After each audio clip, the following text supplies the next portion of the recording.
Do I have your attention? Do I have your attention? Do I have your attention?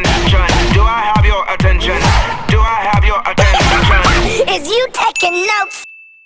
Hey, what's up, you guys? It's your boy SimplyFoodByTy, and today, you guys, I'm going to show you guys my version, okay? My version of chicken gnocchi soup.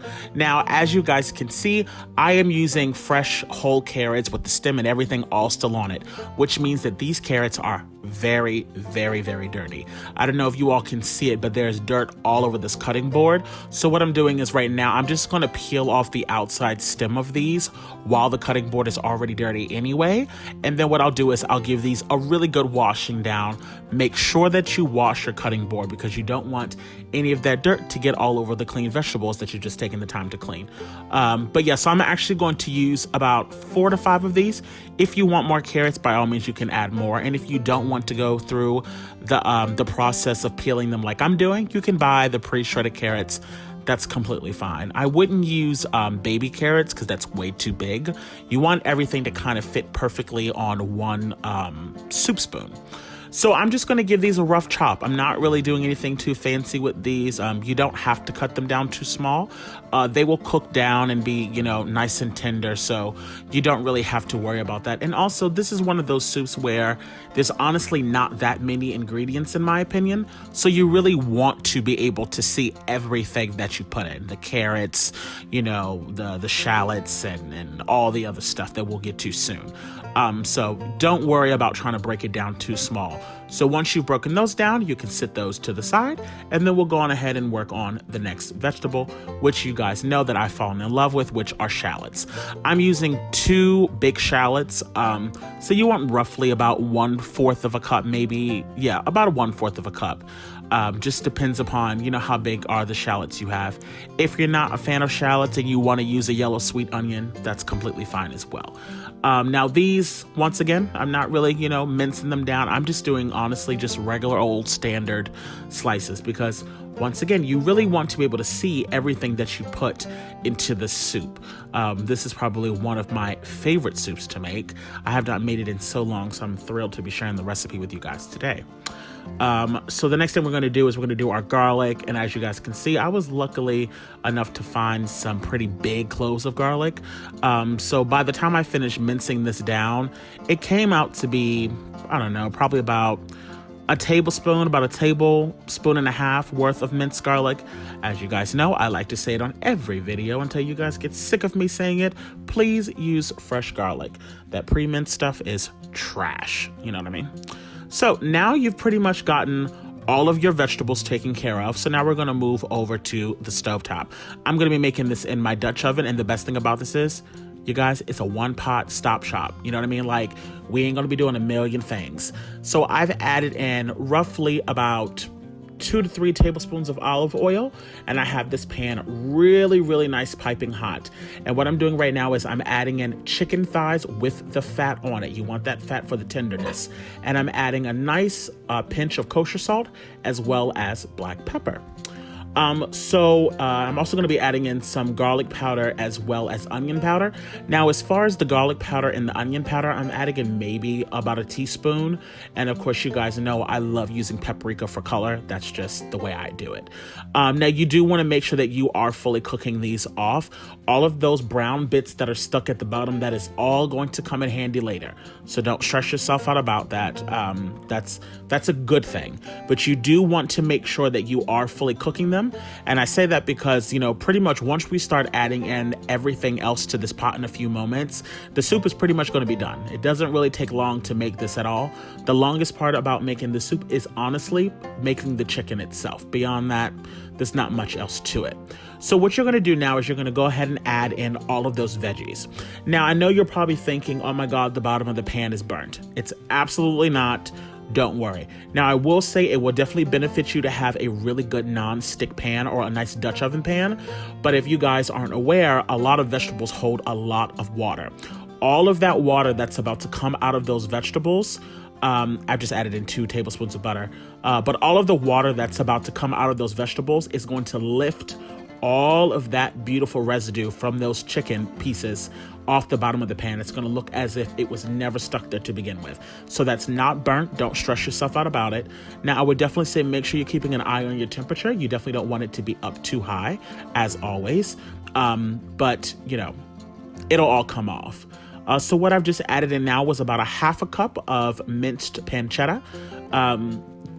You don't have to use this if you don't eat pork. By all means, don't add it in.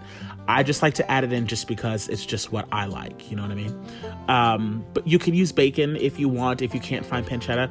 I know sometimes pancetta can be a little bit on the pricier side. So, you know, if you don't want to use pancetta, you don't have to, like I said. So right now, like I said, I'm just working on getting off. See, as you guys can see, all of that stuff on the bottom of that pan is easily coming up. Like, it might look like I'm scraping hard, but I'm really, really not. The water is coming out of those carrots and it's just lifting everything up. See, all of that is going to add so much flavor to the soup. So you definitely want to make sure that you really take the time to get it all off the bottom. And now the bottom looks completely brand new. Now, there is one thing that I did not show you guys on camera that I did do, and that at this point, right before I start adding in the soup, the other ingredients, I'm going to be adding in a half a cup of white wine. You can use whatever kind of white wine you want, just so you know. Add a half a cup. So what I'm doing right now is I'm adding in one 22.6 ounce can of cream of chicken. I'm also going to be doing a 22.6 ounce can of cream of mushroom. Now, this is around the stage in the recipe where the nonas and all of the Italian grandmothers might be like, what is he doing? Look, this is just the way that I make mine. I think it's absolutely delicious, and I know that y'all are going to love it. So just trust me, stick with me here. So I'm just making sure that I have everything kind of mixed in. This also kind of breaks down the soup as well, and it gives a great texture to it. You want to make sure, you guys, that you do not have your temperature up too high.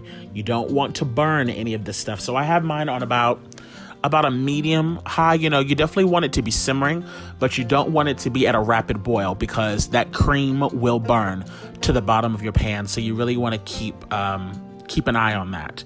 Now, I know a lot of people were telling me down in the comment sections that they can't have cream of mushroom. So if you can't have that, by all means, don't use it. You can just use 2 cans of the cream of chicken. That's completely fine. So yeah. So the next thing we're going to do, we're going to add in 3 cups of water.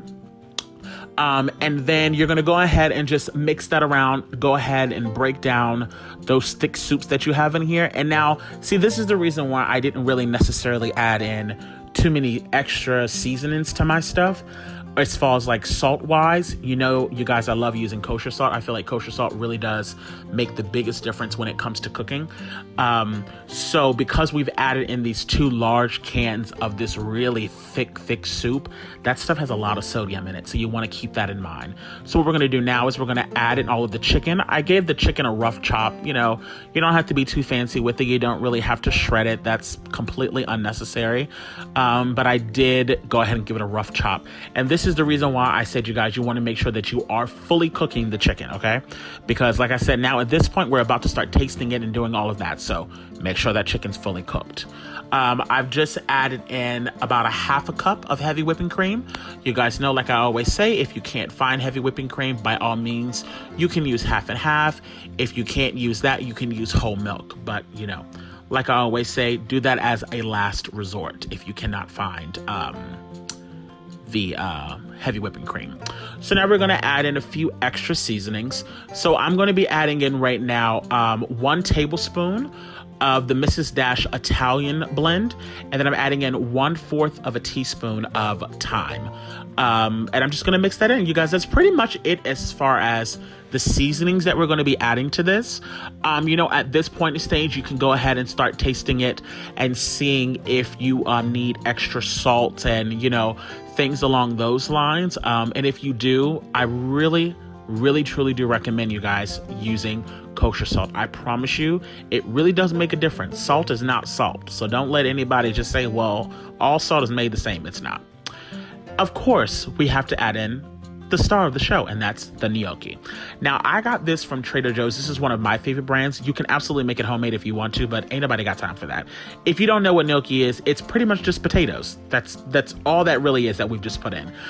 It'll kind of have the texture of like a dumpling in a sense. I used 1.5 of those packs. I didn't use 2 full ones. Now, you want to make sure, you guys, that you don't add those in until you're probably at about the last 5 minutes of the cooking time. They cook very, very quickly, so you don't want to overcook them. And then we're going to add in some fresh spinach that we've washed off. The spinach really is a matter of how much you would like. You know, spinach breaks down a lot, so that will depend on how much spinach you would like to have in your recipe. But once again, those are the 2 things that you really want to add in when you only have about 5 minutes left for this recipe, because you don't want them to overcook. The gnocchi really only takes maybe 3 minutes tops to make. So, you know, you don't want to overcook them. So now, you guys, we're in the home stretch. This is it. You all have made the soup. All I can say now at this point, taste it for salt and pepper, and then have a blast. Serve it up with a baguette, you know, some nice fresh bread. And that is it, you guys. This soup is so bomb, and I hope that you guys try it out to keep you guys nice and warm. Look, if you are new to my channel, I want to thank you so much for coming by today. And to all of my returning subscribers, y'all babies know I love y'all so much. And as always, y'all stay cute and take care. Bye, guys. Simply Food by TY.